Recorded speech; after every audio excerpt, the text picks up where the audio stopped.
நண்பா welcome back to unique the greatest of all time படம் release ஆகி நாளையோட 25 நாள் பார்த்தீங்கன்னா கம்ப்ளீட் ஆகுது. நிறையா தேட்டர்ஸில் 25th டே ஸ்பெஷல் ஷோவை பார்த்தீங்கன்னா அரேஞ்ச் பண்ணியிருக்காங்க. ஸோ ஒரு படம் இன்றைய காலகட்டத்தில் 25 நாள் கிராஸ் பண்ணுறதே மிகப்பெரிய விஷயம். ஏன்னா the greatest of all time படத்துக்கு அப்புறம் நிறைய படங்கள் ரிலீஸ் ஆயிடுச்சு. மெயினாக லபர் பந்து படம் மாதிரியான பிளாக் பஸ்டர் படங்கள்லாம் வந்திருக்கு. இந்த நேத்துமே மெய்யழகன் தேவரான்னு சொல்லிட்டு கொஞ்சம் பெரிய படங்கள்லாம் வந்துச்சு.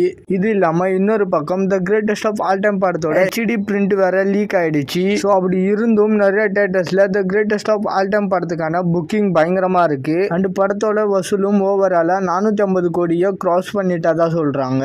அண்ட் 500 கோடின்றது இனிமேல் பாசிபிள் இல்ல. So the greatest of all time படம் 450 கோடியை கிராஸ் பண்ண படமா தளபதியோட கெரியர்ல அமைஞ்சிருக்கு. இதுக்கான அபிஷியல் கலெக்ஷன் போஸ்டர் வருமானதுலாம் தெரியல. அண்ட் ஓப்பனா சொல்லணும்னா ரிலீஸ்க்கு முன்னாடி நம்ம எதிர்பார்த்த கலெக்ஷனை விட இது கம்மி தான். ஏன்னா அட்லீஸ்ட் ஒரு 600 கோடியாவது ரீச் பண்ணும்னு எதிர்பார்த்தோம். ஸோ அந்த வகையில் ஒரு சின்ன டிசப்பாயின்மெண்டா இருந்தாலும் ஜென்ரலா ஒரு படமா பார்த்தா 450 கோடின்றது ஒரு ஹியூஜ் நம்பர் தான். ஸோ வசூல் நிதியா The greatest of all time படம் ஒரு நல்ல படமா அமைஞ்சிருக்கு. அதுவும் எஸ்பெஷலி தமிழ்நாட்டோட ஷேர் மட்டுமே 100 கோடியா. ஸோ தமிழ்நாட்டில் the greatest of all time படம் அசுரத்தனமான ஒரு பிளாக் பஸ்டர். அதர் ஸ்டேட்லயும் கொஞ்சம் ஒர்க் ஆகியிருந்தா படம் எங்கேயே போயிருக்கும். But okay, director Venkat Prabhu அவர்கள் ஆன் போர்டு ஆகும்போது இந்த அளவுக்கு ஒரு படம் கொடுப்பாருன்னு சொல்லிட்டு யாருமே எதிர்பார்க்கல. ஸோ ஓவராலா ஒரு ஹாப்பியான எக்ஸ்பீரியன்ஸ் தான். ஓகே நண்பா, இந்த வீக்கெண்ட் முடிஞ்சு மண்டே அன்னைக்கு பாக்ஸ் ஆஃபீஸ் அஃபிஷியல் ரிப்போர்ட் வருதான்னு சொல்லிட்டு வெயிட் பண்ணி பார்க்கலாம்.